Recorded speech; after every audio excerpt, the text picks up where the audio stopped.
Super Napier हरा घास है, हरा चारा है जी। तो 12 पशुओं के चराने में काम आता है। और ये अपने छोटे भाई ने 1 बीघा में जो है इसको लगाया है, ड्रिप के ऊपर है। और ड्रिप का खर्चा भी नॉर्मली है, 2,500 रुपये बीघा का ड्रिप का खर्चा आता है। और इसका बीज का भी विशेष कोई खर्चा नहीं है। मेन बात यह है कि अपने राजस्थान में हरे चारे की भयंकर समस्या है।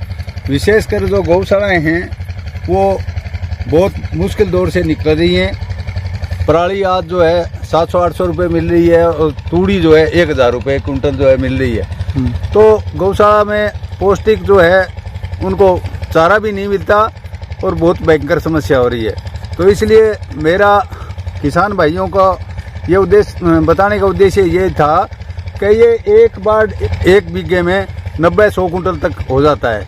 और अगर 2 रुपये किलो बेचते हैं तो ये 18,000 रुपये पर महीना। और ये 2 महीना दिसंबर जनवरी में नहीं चलता है, बाकी आराम से जो है 1 महीने में एक इसकी कटाई हो जाती है। और ये 8-10 साल तक लगातार चलता रहता है। ये ड्रिप पर लगाएं। काश्तकार भाई क्या करते हैं, फ्लड से सिंचाई करते हैं, उस पर लगा देते हैं, उससे पूरी ग्रोथ नहीं करता। और मेन बात यह है अगर 18,000 रुपये 1 महीने के हो जाते हैं और 10 महीने चलता है तो 1,80,000 का ये हो जाता है। और ज़्यादा से ज़्यादा खर्चा इसमें 20,000 रुपये का खर्चा 1 बीघा में पड़ता है। और जो खाद अपने क्या है, किसी गांव में चले जाओ खाद के नाप शनाप ढेर लगे रहते हैं। तो मेरा तो इनको एक सुझाव है कि ये आज पशुधन हर एक आदमी रखना चाहता है, हर एक की भयंकर समस्या है। तो जो पशु रखना चाहता है उस पर काश्तकार जो है घर पर सप्लाई दे। अगर 3 रुपये किलो घर पर सप्लाई देता है तो काश्तकार के अच्छी मजदूरी बनती है और अच्छी जो है इनकम भी होती है। तो और जो ले जाने वाला है वो भी अपने पशु को सूखे के और चाटे के साथ में इसको जो है दे सकता है।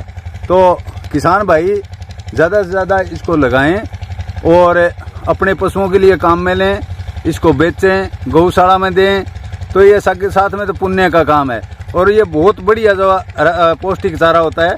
2-3 तरह की इसकी वैरायटी आती हैं, पर लगता ड्रिप पर ही सही है। ड्रिप के बगैर ये कामयाब नहीं। मैं इतने जो ज़्यादा ग्रोथ कर जाता है, इसमें फूट भी ज़्यादा है, इसमें कल्ले ज़्यादा निकलते हैं, पर ये ड्रिप पर सबसे ज़्यादा सक्सेस होता है। हर 12 महीने बाद में इसमें जो है खाद दे करके, देसी खाद दे करके और इसके ऊपर मिट्टी चढ़ा देते हैं।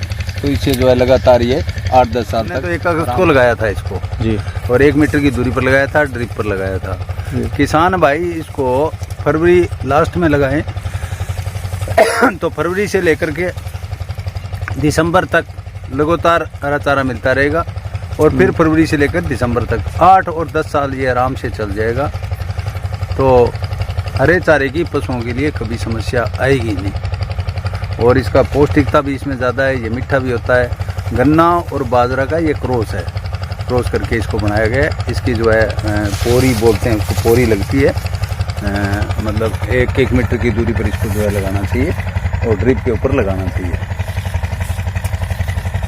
इसमें एक बात और है कि ये पूरा जैविक होता है। और अपने कोई खेत के अंदर जैसे बिजाई करते हैं हरे चारे की, उसके अंदर जैसे ज्वार है, बाजरा है, तो अपने यूरिया और इसमें स्प्रे कर देते हैं। इसमें न तो स्प्रे की जरूरत पड़ती है और यूरिया DAP इसके अंदर देनी भी नहीं चाहिए। प्योर जो है देसी खाद जो है इसके अंदर 12 महीने में 1 बार अगर अपने डाल देते हैं तो ये बिल्कुल सफिशिएंट चलता रहेगा। भाई खाद जरूर डालनी पड़ेगी, इसलिए प्योर ऑर्गेनिक हो रहेगी। तो किसान भाई ज़्यादा से ज़्यादा इसको लगाएं, इसको देखें। अगर बीज की आवश्यकता है तो फरवरी में यहाँ से आप ले जा सकते हो। बीज के कोई विशेष पैसे नहीं लगते। बाकी ड्रिप के बगैर मेरा एक ही सुझाव है, ड्रिप के बगैर इसको लगाने की सोचे ही मत। क्यों, फल्ड से लगाते हैं, इसके अंदर घास कचरा बहुत ज़्यादा हो जाता है, निराई गुड़ाई सही तरीके से हो नहीं सकती और ज़मीन तप्पड़ हो जाती है। इसलिए इसको जो है ड्रिप के ऊपर ही लगाएं तो कचरा नहीं होगा। और पानी रेगुलर अगर अपने डेली इसको 15 मिनट चला देते हैं तो सफिशिएंट पानी इसको मिल जाता है।